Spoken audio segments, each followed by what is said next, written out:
Hey, good evening, you poetry folks. Mongrels and queens and kings and charlatans and espionage saboteurs of non-worders. And all the people who make mayhem with language. I love it. Oh, look at that. El Rey. Yeah, aquí está. Yeah, wonderful. Thank you for doing that. My name is Tammy Gomez, and I host these monthly events, which are kind of a regular thing, except this time it's not on the third Saturday. Today is the fourth Saturday, and it's a special Saturday in April, being Earth Day 2023. So, Recordando, the series name changed from Dando, has been a series since November 2020. And here we are and kind of going on the third year of this run, and I love it. So we're going to make some noise with our poems and our language and our smiles and our laughs. So I'm glad to be here with you. I've been looking forward to it. Our featured poet for tonight unfortunately could not join us, Tammy Archuleta, who was scheduled to be the featured poet, celebrating a new book he released, his first collection titled Susto, which came out in January of this year, suffered a death in the family. So he could not be with us tonight. And I send condolences to him and his family. And so yeah, you should give him condolences from all of us, and maybe we could have a next month, which might be the month I won't be able to be here, but maybe, you know. Yeah, I'll run that past him. I'm already thinking of other folks who have books coming out, or you know, that could also be hoisted up for a nice zoom in, look, see, and focus. Lorraine, I know you have a book out, and I would love to feature that in the coming months. We can talk about that on a back channel later. Very cool. That'd be cool. Yay. Okay. Of course, if you feel like reading from it tonight, hey, I ain't gonna stop you. Welcome, Connie. Thank you for being here with us. So I did come back on Sunday from Alaska, and that was magical, wonderful, and exhausting because I walked a lot and I carried some heavy things, including my body, to and fro. So today I went to an art workshop that focused on textile art, kind of in the realm of mola making. Molas are a textile art that originated in Panama. So the Panamanian Puerto Rican artist led us in a construction project using felted wool and layering, kind of like you would do with a mola, with a central image. And I chose to make mine a fish because I've got herring on the brain. And as I was cutting out the white pieces that kind of indicate like splashes of water, there was a random piece of white felt that got left over, and I felt like it resembled the tail of a whale that I got to see while on a whale watching boat. So that worked out very nicely to have the whale tail there. So this is kind of a little reminder to me, at least, of my trip. And I wanted to share that with you since I made it mere hours ago. So there's so much you can squeeze in a day: art workshops, hospital visits, and poetry. It's my kind of day and my kind of life on this fair and beautiful planet. Who would like to start off with a poem? And we can do, you know, like alternate, you know, we each read a poem and then come circle back with something else you might have remembered that you'd like to share. I may only have one, but I can go. Please. My dad had a stroke, so he's in the hospital.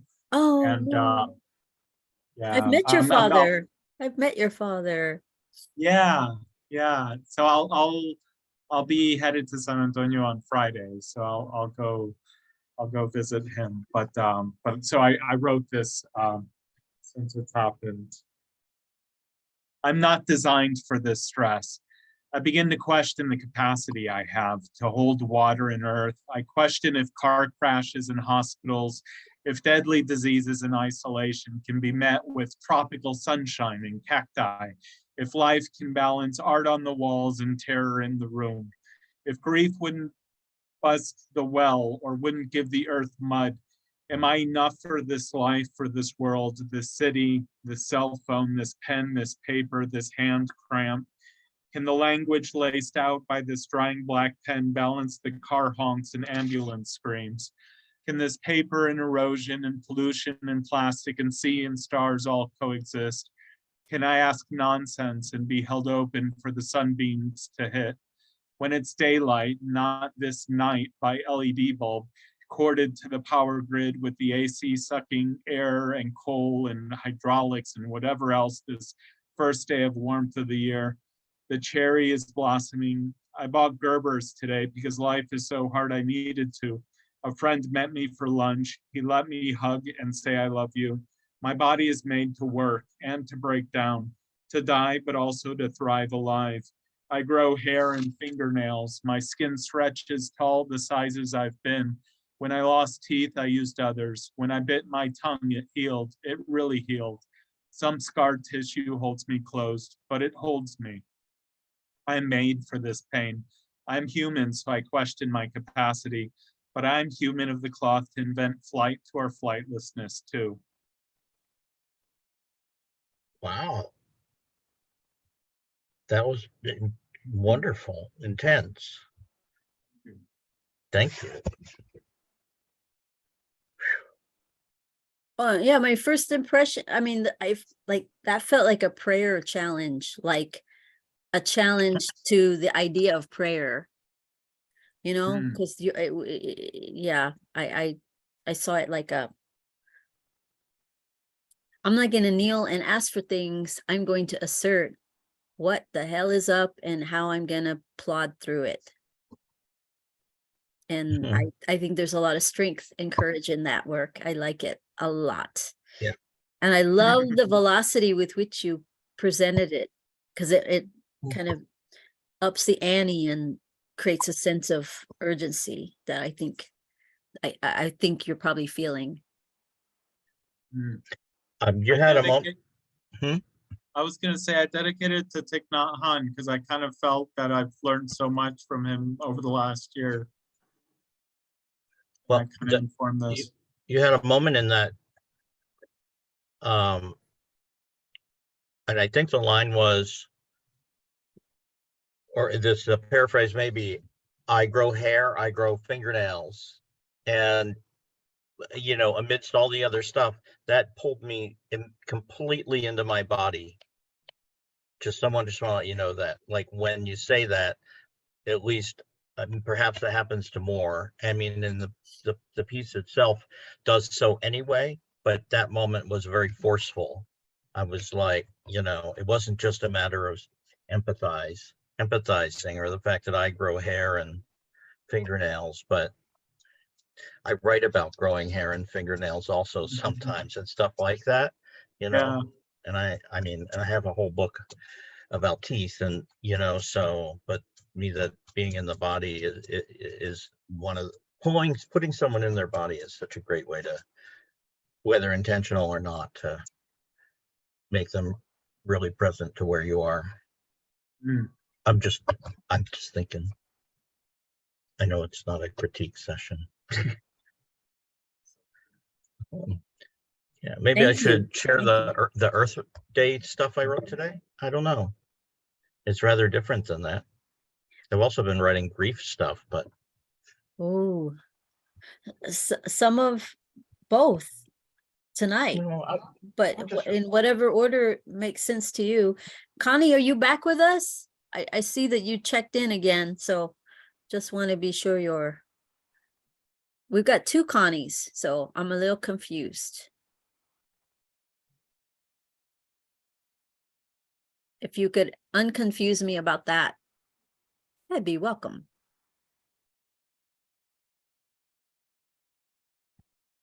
When's connecting to audio and what's, here we go.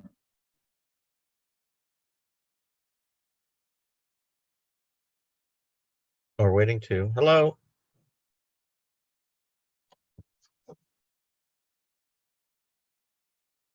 Connie was so wonderful. We met online and then she drove to pick me up in Fort Worth, and we gallivanted to Dallas to hear Ann Waldman. And that was, yeah, very trusting of you, Connie, to scoop me up, and we had a good old time and heard some great stories about your poetic past. I loved it. Loved hanging out with you.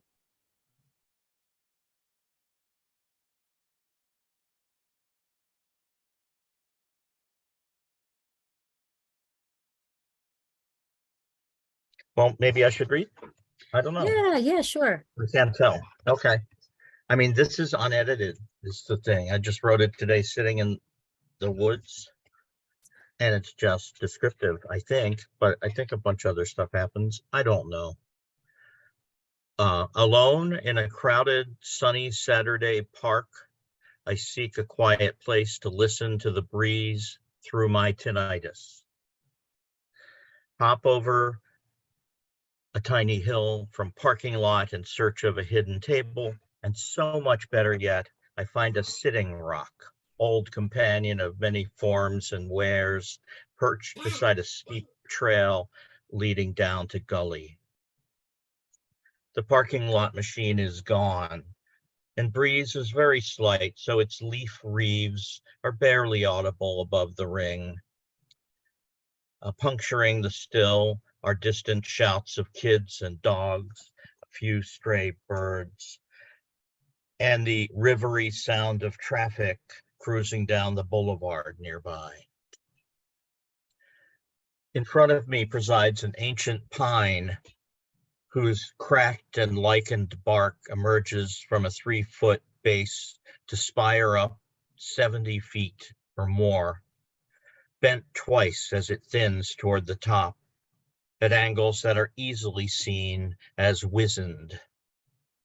Its branches are high, broken, skeletal, with scattered pine cones clumped toward the top, but not a needle left.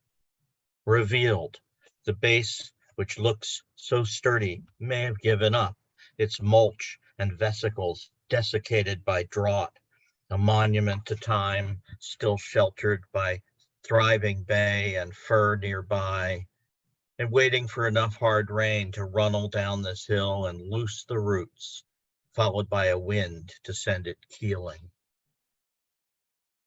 Of course, it might instead take after its closest neighbor down the hill, an 8-foot stump eaten away by birds, beetles, mites, its bark gone to earth and mulch, a dried sponge of its former heart. The bottom few feet are further eaten than the rest, forming almost a thinner pedestal for the thick marrow of what remains, still pointing skyward in this lush green gulch as a reproachful finger warning the thrive of what comes. Just descriptive. Life and death. I wonder maybe whether that's all we write about. And a noticing, you were it was like a list of things you noted, some trending towards death and some trending towards life. Yeah, I was in the woods. I like the They're both all accident around. of you saying firmer, former heart. I like that. Yeah, it was I couldn't read my writing. It is former. But I like the idea of having a firmer heart. Sure, Lorraine, I'll work with you on that. Are we gonna have to share the screen then?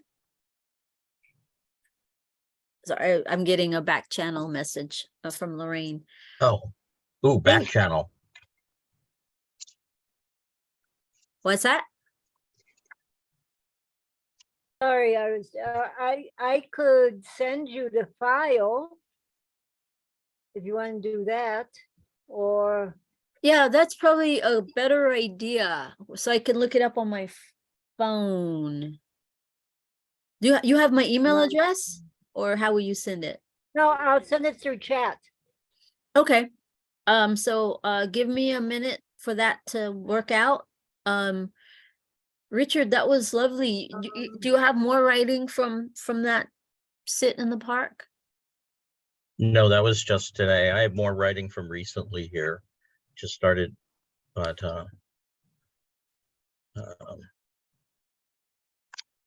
here, how about I read something that's a little more upbeat?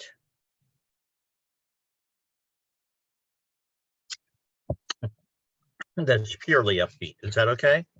Why not inject a little up in the beat for I a like moment? upbeat. Sure. I wrote 3 pieces for April this last month, and gee, I hope I didn't read them to you guys, but I don't think I did. April steps up to a cliff and says, "Hello, cliff." It's not a cliff that goes straight down with broken rocks at the bottom like in a cartoon, but a very steep slope of lush green grass, almost inclined enough to slide down on a cardboard box so as not to stain your butt, but not quite. It opens up to what looks like a vast sea of the same grass, emerald, emerald, emerald, and thick, thick, thick, stretching as far as her eye can see. "Hello, grass," says April. The best part is the cliff and grass weren't here yesterday, but they sure are now.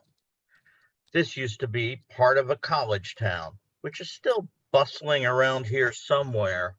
She wonders where this part of the college town went to and how the cliff and grass got here. Who knows? That's April for you. I think I'm warm. I think it's important to